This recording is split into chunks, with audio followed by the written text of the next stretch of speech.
আসসালামু আলাইকুম। চলে আসলাম আরেকটা নতুন ব্লগ নিয়ে। ফাইনালি আজকে সেই দিন আইছে। এটা হচ্ছে আমাদের উমরা করা দিন, যেটার জন্য আজকে 3-4 দিন অপেক্ষায় আছি। কারণ এটা হচ্ছে উমরা যাত্রা হচ্ছে সবচেয়ে বড় কাজ। উমরার কাজ হচ্ছে সবচেয়ে বড়। তো আপনার সবাই হোটেল থেকে নাইমা 5 মিনিট পরে আবার তাড়াহুড়া করে বের হয়েছি। কারণ আমাদের বাসা হোটেল থেকে উমরা অনেক দূরে, মানে মক্কা যাইতে অনেক দূরে। তো এখানে বাস আছে, সরকারি বাস। তো এটা আপনার সময় মতনই আসে। তো আমরা দাঁড়ানোর পর 2 মিনিট পর বাসটা আইছে, সবাই বাসে উঠে গেলাম। তো মক্কার সামনে নামাই দিব। সামনে বলতে স্টেশনে, ওইদিকে বাসের স্টেশন আছে। এটা 4 নাম্বার 8 নাম্বার বাস। আবার বাসের নাম্বার ভুল হলে আবার ভুল জায়গায় নিয়ে নামাই দিব। তো চলে আসলাম ফাইনালি সেই জায়গায়। তো আমরা তো প্রথমে বুঝি নাই যে আমাদেরকে উল্টা পথে নামানো হয়েছে।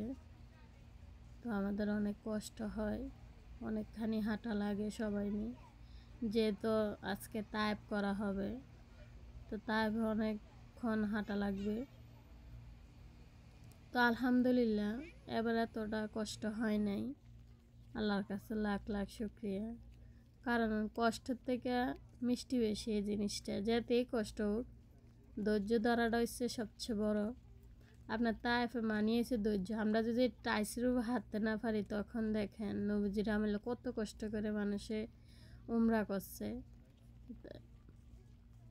আমাদেরকে এত আরাম আয়াস এসি দিয়েও আমরা অনেক কষ্ট অনুভব করি, কিন্তু তখনকার দিনে কি করছে রোদের উপরে, কোনো টাইস নাই, কোনো কিছু নাই, বালুর উপরে হাঁটায়, পাহাড় দিয়ে হেঁটে নেমে আমরা এই টাইসের উপরে দিয়ে হাঁটতে এত কষ্ট হয়। আর ওই সময় কী ছিল, আসলে এখন মানুষ পরিশ্রম একটু কমই করতে চায়, কারণ অল্পতে সব কিছু পাওয়ার চিন্তা করে। যার কারণে নবীজির আমলে কষ্টের কয়ে কয়ে কেউ অনুভব করতে পারবে, এই কষ্ট অনেক বেশি। তো এখন ফজর আজান দিছে, আমরা এখন ফজরের নামাজ পড়ব। তো নামাজ শেষে আমরা তায়েব করার উদ্দেশ্যে নিচে যাবো। আমরা আছি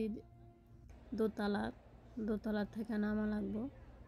তো আমরা নামাজ শেষ করে তায়েব করে ফেলি। এখন সাফা আমারও ফাঁক। আসলে তায়েবের সময় ভিডিও করে নিই, ওই জায়গায় গেলে একটু আবেগ কাজ করে, আপনার এসব ভালোই লাগে না। এরপর যখন আমরা তায়েব শেষ করি, তখন সাফা মারা আসি। এখন একটু ক্লিপ নিই।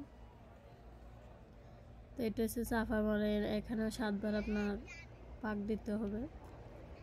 তো আলহামদুলিল্লাহ সুষ্ঠু মতো সবাই একসাথে উমরা শেষ করলাম।